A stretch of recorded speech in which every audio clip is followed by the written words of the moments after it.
लोगों ने अब से पहले भी बहुत सारे नंबर सिस्टम पढ़े हुए हैं, जैसे natural number, integers, rational number, real numbers.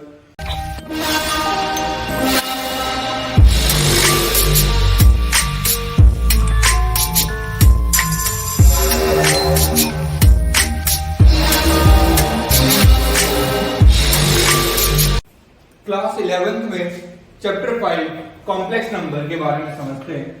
ठीक है, क्लास सबसे पहले समझते हैं कि हमें कॉम्प्लेक्स नंबर की नीड क्यों है। क्योंकि हमने अब से पहले भी बहुत सारे नंबर सिस्टम पढ़े हुए हैं, जैसे natural number, integers, rational number, real numbers. तो उसके अलावा हमें कॉम्प्लेक्स नंबर की जरूरत क्यों पड़ी? तो इसके लिए हमें क्लास 10 के एक टॉपिक पे चलना पड़ेगा, जिसका नाम था क्वाड्रेटिक इक्वेशन। क्लास 10 में हम लोगों ने क्वाड्रेटिक इक्वेशन के रूट्स निकाले थे और वहीं पे हम लोगों ने समझा था नेचर ऑफ रूट्स के बारे में। तो नेचर ऑफ रूट्स के लिए सबसे पहले हम लोग d equal to b square minus 4ac find out करते थे और इसके बिहाफ पे हम लोग ये बताते थे कि रूट कैसे होंगे। तो सबसे पहले था कि अगर d की वैल्यू 0 है तो हमारे रूट्स जो है वो रियल होंगे और दोनों के दोनों रूट जो है वो इक्वल होंगे। जब d पॉजिटिव था तो हमने कहा कि रूट्स जो है वो रियल है और दोनों रूट डिस्टिंक्ट होंगे, अलग अलग होंगे। बट जब d नेगेटिव था तो हमने क्या कहा कि रियल रूट एग्जिस्ट नहीं करेगा। तो क्लास यहां पर सबसे बड़ा क्वेश्चन ये आता है कि रियल रूट एग्जिस्ट नहीं करेगा, सो फिर क्या होगा वो नया रूट। तो उस नए रूट को फाइंड आउट करने के लिए हमें एक नए नंबर सिस्टम की जरूरत पड़ी और उसी नंबर सिस्टम का नाम रखा गया कॉम्प्लेक्स नंबर। तो क्लास समझते हैं नंबर सिस्टम के बारे में, थोड़ा सा एक डायग्राम के थ्रू समझते हैं हम लोग पूरे नंबर सिस्टम के बारे में। तो क्लास सबसे पहले हम लोगों ने नेचुरल नंबर्स पढ़ा, जिसे काउंटिंग नंबर से लिखा हम लोगों ने 1 2 3 एंड सो ऑन। उसके बाद हम लोगों ने पढ़ा होल नंबर, जिसमें हम लोगों ने जीरो और इंक्लूड कर लिया नेचुरल नंबर्स के साथ में। देन हम लोगों ने पढ़ा इंटीजर्स के बारे में, plus minus of whole numbers, 0 plus minus 1 plus minus 2, इस टाइप के नंबर्स। फिर रैशनल नंबर। रैशनल नंबर क्या थे हमारे पास? P अपॉन Q, और यहाँ पे Q जो है वो 0 के इक्वल नहीं होना चाहिए। ठीक है, तो इस टाइप के जितने भी नंबर थे फ्रैक्शन में, उन सबको रैशनल नंबर लिख दिया गया। उसके अलावा हम लोगों ने एक नंबर सिस्टम और पढ़ा था, इरैशनल नंबर, जिसमें हम लोगों ने रूट एंड के टाइप के नंबर्स को लिखा था और उन दोनों के कॉम्बिनेशन से बनाया था हम लोगों ने real numbers.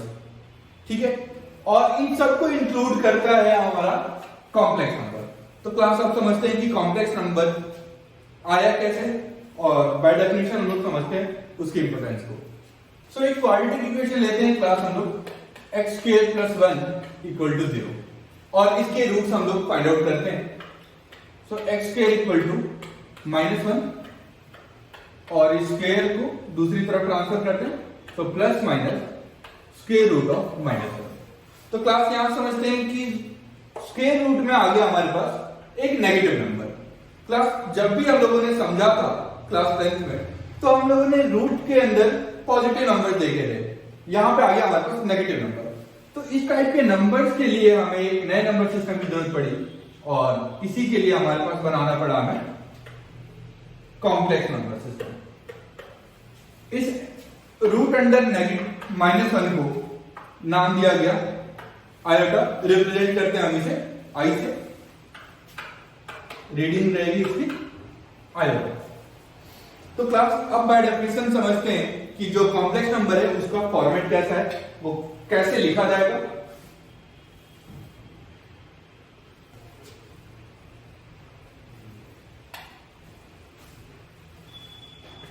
So z equal to a plus iota b, ये फॉर्म रहेगी हमारे पास कॉम्प्लेक्स नंबर की, जहां पे a और b जो है, a और b ये रियल नंबर्स रहेंगे, रियल नंबर्स रहेंगे, और इस आयोटा की वजह से ये टोटल जो है वो इमेजिनरी बनेगा और इस नंबर को हम कहेंगे कॉम्प्लेक्स नंबर। तो क्लास यहां पे सबसे पहले ये समझते हैं कि कैसे जो कॉम्प्लेक्स नंबर है वो बाकी नंबर्स को भी इंक्लूड करता है। मैं यहां पे नंबर लिख ले रहा हूं 5। अब आप कहेंगे कि ये नेचुरल नंबर्स भी है, इंटीजर भी है, रैशनल भी है, रियल भी है, बट क्या ये कॉम्प्लेक्स है? तो सबसे पहले देखते हैं कि कॉम्प्लेक्स का फॉर्मेट क्या था। a प्लस आयोटा बी और ए और बी जो है वो दोनों रियल नंबर है। ठीक है, तो क्लास अगर ये बी जो है, अगर ये बी जीरो हो जाए, तो इफ बी इज जीरो, तो ये कैसा होगा, तो हम जीरो आएगा। तो क्लास यहां पे समझिए कि b की वैल्यू अगर जीरो हो जाती है तो हम किसी भी रियल नंबर को कॉम्प्लेक्स की फॉर्म में लिख लेते हैं और वो कॉम्प्लेक्स की फॉर्म को सेटिस्फाई भी कर रहा है। दैट मींस हर एक रियल नंबर जो है वो कॉम्प्लेक्स के अंदर इंक्लूडेड है, प्योरली इमेजिनरी नंबर्स। तो क्लास देखते हैं जो कॉम्प्लेक्स नंबर था a प्लस आयोटा बी, अभी अभी हम लोगों ने देखा कि जितने भी रियल नंबर थे वो कॉम्प्लेक्स के अंदर इंक्लूडेड होते। इस केस में क्या होता था कि b की वैल्यू जीरो हो जाती थी। तो जब b की वैल्यू जीरो हो जाएगी क्लास यहाँ पे, तो ये बच जाएगा सिर्फ z इक्वल टू ए। तो क्लास जब z इक्वल टू ए की फॉर्म होती है तो हम इस फॉर्म को कहते हैं प्योरली रियल पार्ट। और क्लास अब हम समझते हैं इमेजिनरी, जो प्योरली इमेजिनरी नंबर्स हैं वो कैसे होंगे। So z equal to a plus iota b, और ये a और b जो दोनों थे वो रियल नंबर थे हमारे पास। सो अगर ये a पार्ट, ये a की वैल्यू अगर जीरो हो जाती है तो z जो है वो बन जाएगा हमारे पास सिर्फ आयोटा बी, और इस फॉर्म को हम कहते हैं प्योरली इमेजिनरी फॉर्म या प्योरली इमेजिनरी नंबर्स।